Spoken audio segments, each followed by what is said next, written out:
कि नहीं, वो रानी और राजा स्वयं आए हमें यहाँ लिवाने के लिए, तब हम उसके घर पे कदम रखें। तो तीनों जने, पुत्र भी, रानी भी, राजा भी, उन साधु रूप में विराजमान श्री कृष्ण और अर्जुन, और साथ में उनका शेर खड़ा, उनको लिवाने के लिए मोतियों के थाली भरकर लेकर गई। और तब वो वहां आए तो मोरध्वज ने कहा, महाराज भोजन प्रसाद पाओ। श्री कृष्ण रूप में, साधु रूप में श्री कृष्ण जी ने कहा कि पहले हमारे शेर को आहार कराओ, फिर हम बाद में आहार करेंगे। और ये मांस खाएगा लेकिन मनुष्य का खाता है, और मनुष्य के विषय में समझ लो, कोई पल्लेदार पकड़ के मत ले आना, ये तुम्हारे घर के सदस्य का मांस खाएगा। और सुन लो कि जो आज इस शेर सिंह का जो आहार बनेगा और उसकी मृत्यु होगी, वो सीधा स्वर्ग जाएगा। अब उस समय इतना विश्वास किया जाता था कि संत जो कह रहा सत्य, और इस सत्य को मानकर मोरध्वज चाहता है कि आज मेरा दाव लगे। तो कहता, महाराज मेरा नंबर लगा दो, मेरा मांस शेर के लिए काट दो, और आरे से काटना था कि मुझे काट दो, और देखो बच्चा जवान हो गया, इसको राजतिलक कर देता हूं, फिर मैं फ्री हूं, और ये माँ बेटा दोनों अपना राज करेंगे। अब रानी ने सोचा कि राजा ला गया दाव, आज कहते संत कह रहे हैं कि आज जो मर गया स्वर्ग में, ये तो मरना कल भी है, परसों भी है, ये तो जाना ही है, इससे बढ़िया मौत कब होगी। तो अब उन्होंने आपस में एक ये कहते हैं लालच करे तो ऐसा करे। रानी ने कहा, देखो जी व्यवहार की बात है, मैं पति भरता पत्नी हूं, और मेरे से पहले मेरा पति की मृत्यु होगी तो मेरा कोई जीवन नहीं है, मेरा काम पूरा हुआ। इनको संतान की आवश्यकता थी, संतान इनको दे दी, ये बच्चा जवान हो गया, इसका विवाह करो, खाना बनाने वाले इनके पास नौकर हैं, और लड़का अभी बालक है, आपकी गाइडेंस की इसको जरूरत है राजकाज में, और मेरा काम पूरा हुआ, मेरा नंबर लाओ जी। अब उनको पक्का पता था कि जो साधु कह रहे सच्ची है, तो उस समय इतना विश्वास था। फिर ताम्रध्वज ने खुद कहा कि नहीं जी, मैंने आपकी सेवा क्या की आज तक, तो आपने पाला ही पोसा हूं, मेरे ऊपर आपका भार बना हुआ, आपके स्थान पर मैं अपना मांस दूंगा, शेर को अपनी जान दूंगा। तो कहने का भाव ये है कि पुण्यात्माओं, साधु संतों के वचनों पर विश्वास किया जाता था।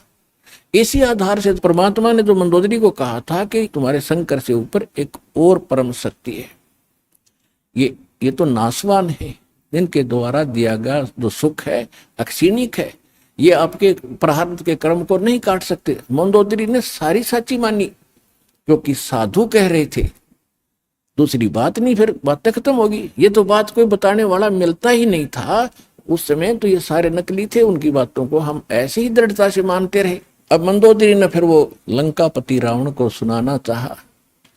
रावण के अंदर तक गोबर भरा था, अहंकार शक्ति का, शंकर भगवान की पूजा करके सिद्धियां प्राप्त कर रखी थी, और मांस खावा शराब पीवा उसका यह अच्छी बात कैसे स्वभाव है। तो वो कहने लगा कि ए मूर्ख, तो शंकर भगवान से ऊपर मानती है, देख मेरे क्या ठाठ करा के है, 1 लाख मेरे पुत्र हैं, 1.25 लाख मेरे नाती हैं, और देख सोने की लंका बना रखी है, अरे क्या देगा तुझे वो भिखारी।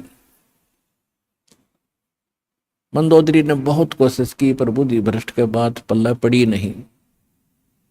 फिर मंदोदरी ने कहना ही बंद कर दिया। उसके बाद फिर क्या होता है कि उसने सोचा कर और कोई मेरी चर्चा सुनने वाला नहीं, ये ऐसा ज्ञान है इंसान दूसरे को सुनाए बिना रह नहीं सकता। तो उसने अपने देवर रावण के छोटे भाई विभीषण से समझाया ये ज्ञान, और विभीषण ने ये ज्ञान स्वीकारा, और विभीषण ने भी परमात्मा से दीक्षा ली और वो भक्ति की। अब हम आते हैं उस बात पर कि जिस समय सीता जी का अपहरण हो गया और उसकी खोज हो रही थी, कोई पूर्व में ढूंढ रहा था, कोई पश्चिम में खोज रहा था, कोई उत्तर कोई दक्षिण में। जैसे किसी की गाय गुम हो जाए, कोई इधर घूम रहा है, कोई इधर ढूंढ रहा है, कोई ऐसे हो रहा, ऐसी दशा थी। अब यहां इस कथाओं से आपको बहुत सा निर्णय मिलेगा। और आपने ये कथा खूब सुन रखी थी पर इनका निष्कर्ष नहीं निकाला था। अब जैसे जड़ी बूटियां रखी हैं और उनकी गुण भी लिख रखे हैं, बड़ी अच्छी हैं, लेकिन उनसे औषधि बनाने वाला जब तक नहीं मिलेगा तो उन जड़ियों से क्या लाभ है, उनके ज्ञान से भी, उनकी कथाओं से भी। आपने ये भी सुना होगा कि जिस समय श्री रामचंद्र जी की सीता उठा ली गई थी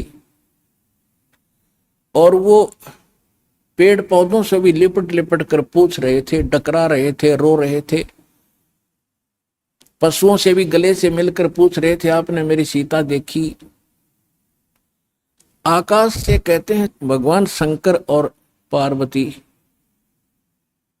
ऊपर से देख रहे थे कि नीचे कौन रो रहा है। तो भगवान शंकर ने उनको प्रणाम किया ऊपर से ही, क्योंकि ब्रह्मा विष्णु शिव ये तीन भाई हैं। ब्रह्मा जी बड़े हैं, विष्णु जी बीच वाले हैं, शंकर जी सबसे छोटे हैं। और पार्वती जी तो शंकर भगवान को सुप्रीम पावर मानती थी, एक तो पति परमेश्वर, फिर महादेव नाम से जाने जाते थे। तो पार्वती जी ने कहा कि आप महादेव होकर के किसको नमन कर रहे हैं, कि सामने त्रिलोकीनाथ भगवान विष्णु है, नीचे उनकी पत्नी सीता को कोई उठा ले गया है, वो लीला करने आए हुए। अपने बड़े भाई यानी भगवान को, विष्णु भगवान को मैं प्रणाम कर रहा हूं। अब पार्वती जी ने सोचा कि भाई भगवान रोए, ये दोनों बात नहीं हो सकती। ये रामचंद्र दशरथ पुत्र है, ये रो रहा है, भटक रहा है, इसको आप परमात्मा कह रहे हो। भगवान शंकर बोले पार्वती आप नहीं जानते, ये सचमुच ऐसा ही है, इनको अब नहीं कोई पहचान पा रहा है। तो पार्वती ने कहा कि मैं परीक्षा लूंगी और सीता रूप बना के जाऊंगी, यदि ये मुझे पहचान लेगा तो मैं मान लूंगी वो भगवान है, और नहीं तो मैं कतई नहीं मानू। तो भगवान शंकर ने कहा कि यह गलती मत करना, यदि तूने सीता रूप बना लिया तो तू मेरे काम तो गई, तू मेरे बड़े भाई की पत्नी का रूप बनाओगी तो मेरे लिए पत्नी रूप में स्वीकार्य नहीं रहेगी, तो मां के तुल हो जाएगी। उस समय तो पार्वती ने कहा कि ठीक है, नहीं मैं नहीं जाऊंगी जी। अब शिव जी गए सैर सपट्टे को, और आदत है ये, इस मन का स्वभाव है कि क्या पता चलता, भी 2 मिनट में परीक्षा लेकर आती हूं। सीता रूप बनाया, रामचंद्र जी के सामने खड़ी होगी, जिधर से रास्ते में खोजता हुआ जा रहा था। रामचंद्र जी ने कहा कि हे दक्ष पुत्री माया, हे राजा दक्ष की बेटी, आप भगवान शंकर को कहां छोड़ आई, अकेली कैसे वन में। तो शर्मिंदा हुई और कहा कि सचमुच शंकर भगवान जी आपको ठीक ही प्रणाम कर रहे थे, नमन कर रहे थे, आप तो सचमुच भगवान हैं। अपने आत्मा यहां देखना एक पॉइंट सोचने का है। श्रीमद् भगवत गीता अध्याय नंबर 7 के श्लोक नंबर 6, 7, 8 में स्पष्ट किया है कि ये काल बोलता है गीता को, जो ब्रह्मा विष्णु महेश का पिता है। ये कहता है कि अर्जुन, बुद्धिमानों की बुद्धि और बलवानों का बल मेरे हाथ में है, जब चाहे स्विच ऑन कर दूं इनकी बुद्धि का, और जब चाहे ऑफ कर दूं। जैसे महाभारत के अंदर अर्जुन को ताकत दे दी और लाखों लोगों का नाश कर दिया उस काल से प्राप्त शक्ति से, और फिर वही अर्जुन जब श्री कृष्ण जी का निधन हो गया था, हत्या हो गई थी, और सारे यादव आपस में लड़ मरे थे, उनकी पत्नियों को लेकर आ रहा था, रास्ते में जंगली लोगों ने, भीलों ने अर्जुन को पीटा, लूटा, और वही धनुष जिसे महाभारत का युद्ध जीता था वो साथ लिए रहता था उसको, और उस दिन उसके हाथ नहीं उठे, खड़ा खड़ा कांपा वो। जब सारा काम हो लिया, वो भील भ्याल पीट कर लूट कर कुछ औरतों को भी ले गए और चले गए, तब अर्जुन कोस रहा श्री कृष्ण जी को कि श्री कृष्ण बड़ा धोखेबाज था, इसने हमारे साथ बड़ा धोखा किया है, पहले तो मुझे शक्ति दे दी और ना जाने कितने जीवों का नाश करा मैंने, और आज मैं खड़ा खड़ा पिट रहा हूं, वही अर्जुन हूं और वही गांडी धनुष है मेरे पास, आज ये मेरे से प्रतिंचा भी नहीं चढ़ाई जा रही इसकी। तो परमात्मा ने बताया कि ना श्री कृष्ण धोखेबाज था, ये सारे इस काल के अधीन हैं, इसके रिमोट से चलते हैं। तो उसी ने, काल ने जब विनाश करना था महाभारत का, तो अर्जुन को ताकत दे दी और फिर वापस ले ली, उसने अपना काम करा दिया जो करना था नाश। अब अर्जुन कितना पिट्टो। इसी प्रकार ये कहता है बुद्धिमानों की बुद्धि मेरे पास है। अब जब श्री रामचंद्र जी की खुद पत्नी गुम थी, उसका तो पता नहीं उसने कौन उठा लेगा, ढूंढते फिर जैसे गायें गुम हो जाया करे। और वह पार्वती पहचान ली, तू तो पार्वती है, सीता नहीं है। तो वहां उसकी ऑन कर दी और फिर ऑफ कर दी, खा धक्के। अब क्या होता है, अब हनुमान जी ने छलांग लगाई। एक सिद्धि है जो आकाश में उड़ जाने की प्राप्त हो जाती है। आकाश मार्ग से जाके वो लंका में प्रवेश हुआ हनुमान जी। उनको कुछ आभास हो गया था, किसी जटायु नाम के एक पक्षी ने बता दिया था कि लंका का राजा रावण उठा कर ले गया। इसलिए वहां जाने की और किसी में हिम्मत नहीं थी। सूरवीर बलवान थे। हनुमान जी ने कहा कि मैं जाऊंगा तो कुछ ऐसी निशानी दो मुझे, ताकि मुझे पहचान सके कि मैं ऐरा गहरा व्यक्ति नहीं हूं, मुझ पर विश्वास करे माता। तो कहते हैं रामचंद्र जी ने अपनी छाप दे दी, अंगूठी निकाल के, उस पर नाम लिखा था उनका, और उसको सीता खूब पहचानती थी। उधर से सीता को घना दुखी कर ही रखा था, सता रखा था रावण ने, एक नौलखे बाग में छोड़ रखा था और उससे रोजाना यातना दिलाता था और अपनी पत्नी बनने की स्वीकृति वो उससे करवाना चाहता था। वो उसने स्वीकार नहीं की और रावण को एक श्राप लगा हुआ था कि तू कभी किसी औरत के साथ बलात् नहीं कर सकेगा। स्वेच्छा से कोई संपर्क हो तो वो अलग बात है, लेकिन तू किसी का ऐसे जबरदस्ती नहीं कर पाएगा, नहीं तो गल जाएगा तू। इस डर से वो जबरदस्ती नहीं कर पा रहा था और उधर से उसको पीड़ित कर रहा था कि स्वयं यश कर दे, लेकिन वो सीता ने नहीं किया था। एक वृक्ष के नीचे बैठी थी और अपने कर्मों को कोस रही थी। छोटा सा रूप बनाकर एक बंदर का हनुमान जी उसी वृक्ष के ऊपर बैठ गए थे। यातना देने के लिए औरतें आई थी तो भी उसने देखा था। जब वो चली गई उसके बाद फिर हनुमान जी ने ऊपर से वह अंगूठी डाल दी। वो तो राजदूत बनकर गए थे। जब अंगूठी देखी सीता ने, तो आपने कथाएं खूब सुन रखी हैं, ज्यादा ना सुनाऊंगा, तो उसने सोचा कि ये बंदर तो अंगूठी उठा कर लाया तो मेरे पति की मृत्यु होगी। तो उसने पूछा, तो फिर वो नीचे आया, अपना थोड़ा ठीक सा रूप बना के खड़े हो गए और कहा, माता मैं ऐसे ऐसे रामचंद्र जी ने भेजा हूं और ये कहानी है। अब कहने का भाव ये है कि वो जो कुछ भी उसने उद्मस्ता रहा तो आपने पता ही है, हनुमान जी ने नौलखा बाग भी उजाड़ दिया उसका और सारा कुछ कर दिया।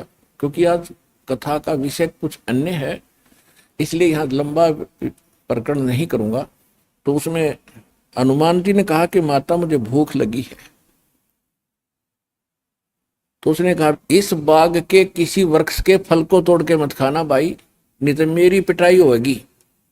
मेरे को आदेश है, कोई फल गिर जाए तो खाना, तो टूटा हुआ अपने आप, तोड़ के नहीं खाएगी। तो हनुमान जी का उठा गुस्सा, उसको गुस्सा हुआ। उसने कहा ठीक है, पहले तो सारे तोड़ तोड़ कर फल खाए, फिर वो पेड़ पड़ पड़ कर समुद्र में फेंक दिए। उनको पता चला तो युद्ध हुआ, अपने पता ही है काफी। फिर लंका लुंका भी फूक फाक थोड़ी बहुत जला का आ गया। और उस समय क्या कहा कि माता जी तो आप मुझे कोई ऐसी निशानी दो जिस निशानी को मैं श्री राम को दिखाऊं और वो विश्वास कर सके हाँ सीता जी की है, खोज पक्की होगी। क्योंकि इतना समुद्र को पार करके आना है, वैसे नहीं आएंगे वो। तो सीता ने अपना एक कंगन निकाल के दे दिया, कंगन हाथ में जो पैर रखा था सोने का, और कहा भाई इस चूड़ी को दिखा देना, वो खूब समझ जाएगी। अब वो कंगन लेकर हनुमान जी ने फिर छलांग लगाई। उस दिन वो ऐसे स्थान पर आके उतरा जहां पर एक ऋषि की कुटिया थी। वो ऋषि कौन थे? मुनिंद्र ऋषि स्वयं परमेश्वर थे। वहां सुंदर बाग लगा हुआ था, कुछ क्षेत्र में एक सुंदर सरोवर भरा था जल का। तो सुबह सुबह का समय था, हनुमान जी ने सोचा कि बहुत मनोरम स्थान है और यहाँ कुछ स्नान करूंगा, सामने बाग सुंदर फलों से लदपद है, आहार करूंगा और फिर ऋषि जी भी साथ में है, इनके दर्शन करूंगा, पहले स्नान कर लेता हूं। अब जो कंगन वो लाया था उसको रख दिया पत्थर पे और स्नान करने के लिए प्रवेश किया सरोवर में। अब उन्होंने जो ही स्नान करने की चेष्टा की, लेकिन एक दृष्टि थी ऐसी कंगन पे कि जय ये कंगन गुम हो गया, कोई जानवर पक्षी उठा ले गया तो मेरी सारी मेहनत व्यर्थ जाएगी, सब परिश्रम व्यर्थ होगा। इसलिए नहा रहा था पर नजर था जैसे सर्प का मणि के ऊपर रहती है ओस चाटते समय, तो इसी प्रकार नहा रहा था, दृष्टि कंगन पे। इतने में एक बंदर आया, दौड़ा दौड़ा और कंगन उठाकर भाग लिया। आगे आगे बंदर, पीछे पीछे हनुमान। उस ऋषि के आश्रम में बंदर प्रवेश कर गया। बाहर आंगन में एक घड़ा रखा था, अच्छा बड़ा घड़ा। बंदर दौड़ता दौड़ता घड़े में कंगन डालकर आगे भाग गया। अब सुखी सांस ली कि कोई बात नहीं, ये समुद्र में डाल देता तो बात तो बिगड़ जाती, घड़े में डाल गया। फिर धीरे धीरे चले हनुमान जी। पहले घड़े में देखा उसने, ऋषि को तो पीछे प्रणाम करना था, तो घड़े में क्या देखा कि घड़े के अंदर ऐसे ऐसे कंगन हजारों की संख्या में पड़े, सेम टू सेम। अब उसने सोचा भाई मैंने तो इतनी पहचान नहीं, कोई कंगन कौन सा है। और श्री रामचंद्र जी तो सारा जानते हैं, उनके कंगन के ऊपर सारी निशानियों को पहचानेंगे, और मैं कोई गलती से दूसरा उठा ले गया तो वो मानेंगे नहीं। इसलिए वो ऋषि जी के चरणों में प्रणाम किया। परमात्मा ने मुनिंद्र रूप में बैठे थे, पूछा कि पहलवान कैसे आए। हनुमान जी ने कहा कि ऋषि जी आप कौन सी दुनिया में रहते हो। मुनिंद्र जी ने कहा क्या बात है, मैं तो इसी पृथ्वी धरातल पर ही तो रहता हूं, कि आपको नहीं पता आज श्री राम के ऊपर कैसी आपत्ति आई है, ऐसे ऐसे उसकी पत्नी गुम हो गई थी, वो माता की खोज करके मैं आया हूं। तो परमात्मा ने पूछा कि भाई कौन से राम की बात कर रहा तू। वो कहता है अच्छा कमाल करते हो ऋषि जी, आपको यही नहीं पता राम कौन है। परमात्मा ने कहा बताओ तो श्री, के दशरथ पुत्र श्री रामचंद्र जी, उनका वनवास हुआ था, ऐसे ऐसे सीता उठा ली थी और आज मैं खोज करके आऊंगा ऋषि जी। परमात्मा बोले कि ऐसे ऐसे 30 करोड़ राम हो लिए तेरे, और तेरे जैसे हनुमान यही लीला करते रहे। तो हनुमान जी ने सोचा कि ऋषि के साथ ज्यादा बहस करना उचित नहीं, और अपना काम करूं और चलूं। कहने लगे ऋषि जी और बात छोड़ो आप, कि मेरे सामने एक समस्या आ गई है कि ऐसे ऐसे मैं कंगन लाया था माता के हाथ का, और वो कंगन में स्नान कर रहा था, एक बंदर ने उठा के आपके घड़े में डाल दिया। तो परमात्मा बोले ले जा कंगन भाई, जा फिर अपना कर काम, जाओ हनुमान जी ले जाओ कंगन, निकाल ले जाओ, करो जो तूने करना। कहने लगे जी समस्या ये है कि इसमें और भी बहुत से कंगन पड़े हैं, और इन कंगनों में पहचान नहीं कर पा रहा हूं मैं, मेरा वो भगवान सीता जी वाला कौन सा है। परमात्मा बोले अरे भले आदमी तू लाने वाला और तुझे पता नहीं, तो मैं क्या बताऊं, फिर खोज ले कौन सा है तेरा। तो चिंतित हो गया कि भगवान दया करो। परमात्मा बोले कि जौन सा चाहे वो उठा ले जा और सेम टू सेम पाओगे, इसमें कोई दिक्कत नहीं। कैसे कैसे फिर ये कंगन आए कहां से आपके पास, कि अब सुन, मैं कथा सुनाऊंगा तेरे को। जैसे ये रामचंद्र जो आत्मा है ये विष्णु जी की आत्मा है, ऐसे ऐसे न जाने कितनी बार धक्के खा लिए इसने, कितनी बार जन्म लिया, कितनी बार मर लिया।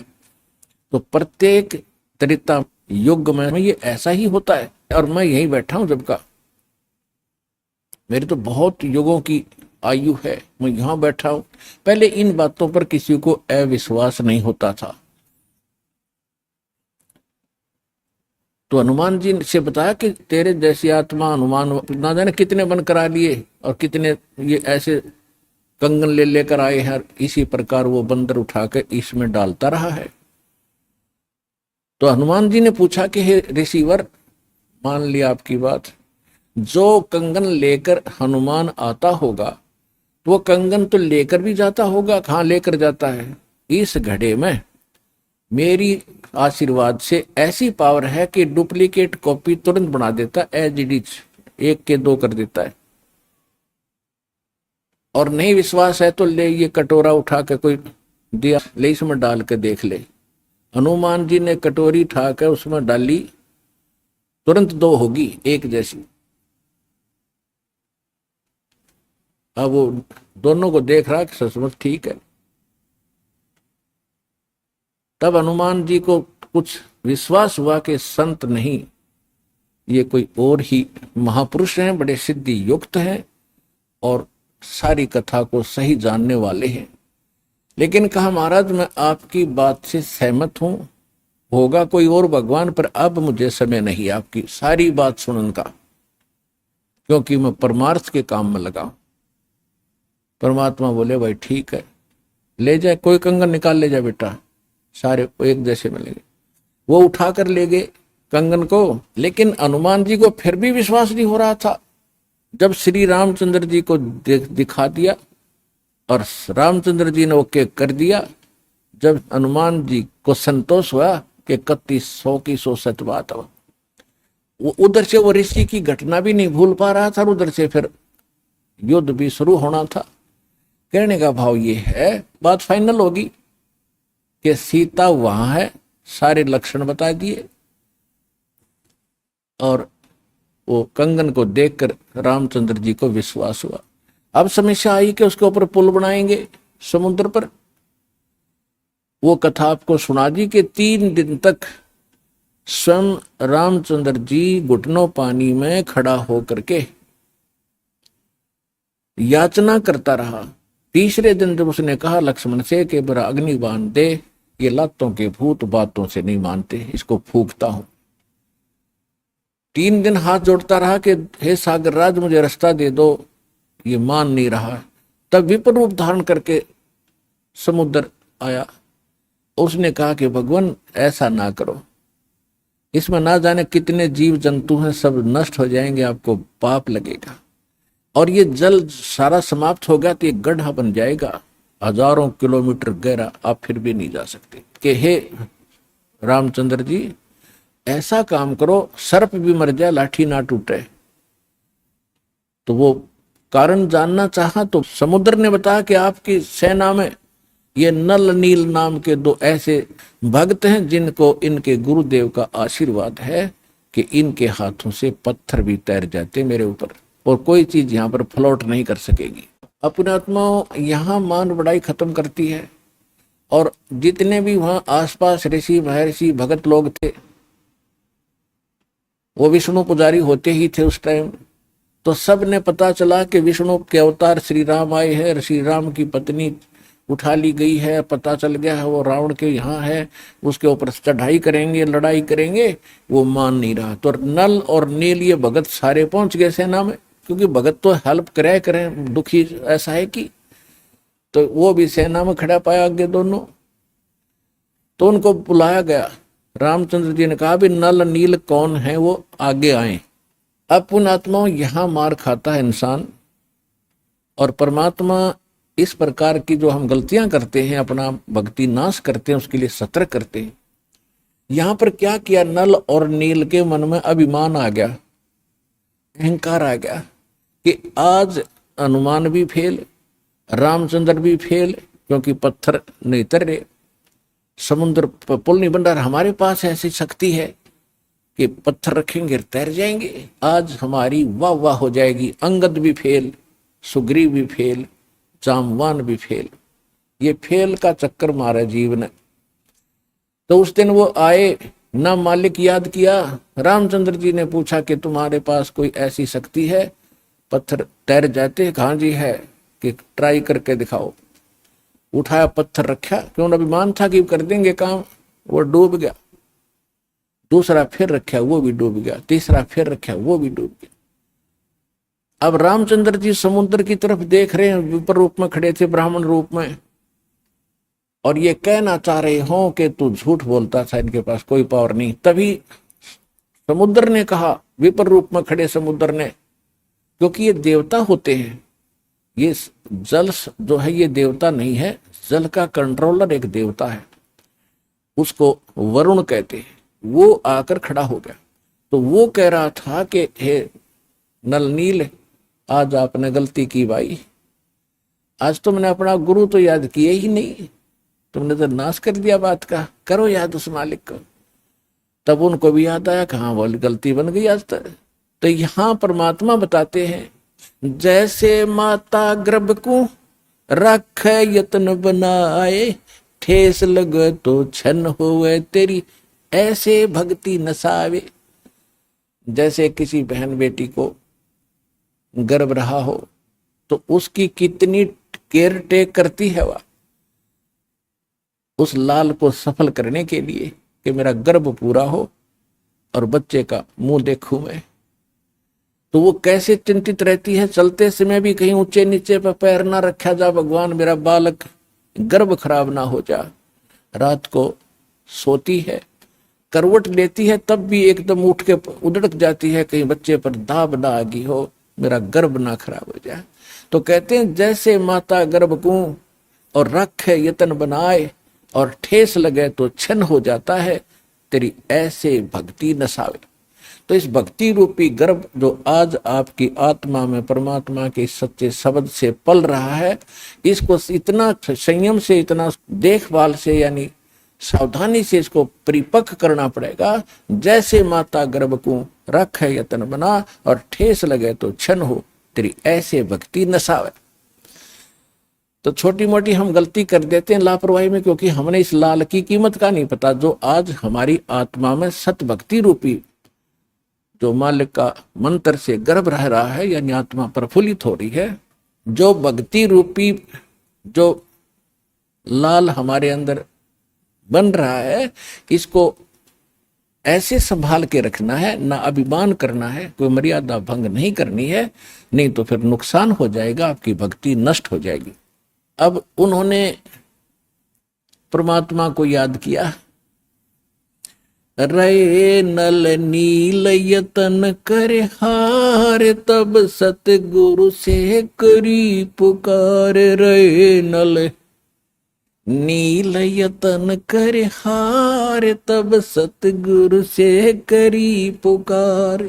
जा सतरे खोल खी अपार सिंधु पे, सिला तिराने वाले। जा सतरे खोल खी अपार सिंधु पे, सिला तिराने वाले। धन धन सतगुरु सत कबीर भगत की, पीड़ मिटाने वाले। धन धन सतगुरु सत कबीर भगत की, वो पीड़ मिटाने वाले। नल नील ने जब याचना की हृदय से, ये भगवान गलती बन गई, आपके हाथ में इज्जत है हमारी, तो उसी समय परमात्मा वहां प्रकट हो गए। थोड़ी सी दूरी पर सबने देखा कि वो कौन आ रहा सामने।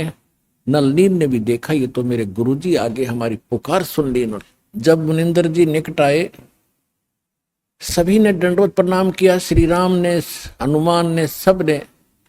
हनुमान जी ने देख लिया, बाबा जी तो वही है भाई, ये तो बिल्कुल सही, ये तो शक्तिशाली ऋषि है। लेकिन उस समय और वार्ता करने का समय नहीं था, जो समस्या थी वह उनके सामने अड़ी हुई थी। तब श्री रामचंद्र जी ने मुनिंद्र ऋषि से अर्ज की थी, भगवान आज हमारे सामने ये समस्या आई है, अभिमानी रावण हमारी याचना नहीं मान रहा है। हमने उसे खूब दूत भेजकर, अंगद को, हनुमान जी को, सबको भेजकर उससे प्रार्थना कर ली है, इसको लौटा दे मेरी पत्नी को। वो माना नहीं, अब नहीं माना तो हमने युद्ध करना पड़ेगा, और उसके लिए रास्ता चाहिए समुद्र पर। समुद्र रास्ता दे नहीं रहा। इसने विधि बताई कि आपके शिष्यों के पास यह शक्ति थी, मेरा दुर्भाग्य कि आज इनके हाथों में भी शक्ति नहीं रही। तो परमेश्वर ने कहा कि आज के बाद इनके हाथों में यह शक्ति रहेगी भी नहीं। इन्होंने बहुत बड़ी गलती की है, जो मैं रोज बताता हूं कि अभिमान से भगवान कोसों दूर है, और इतने दिन के बाद इतना दुख था इनके ऊपर, इन्होंने फिर बकवास कर दी। अब इनके पास यह शक्ति नहीं रही। तो श्री रामचंद्र जी ने कहा कि हे ऋषिवर, मेरी समस्या का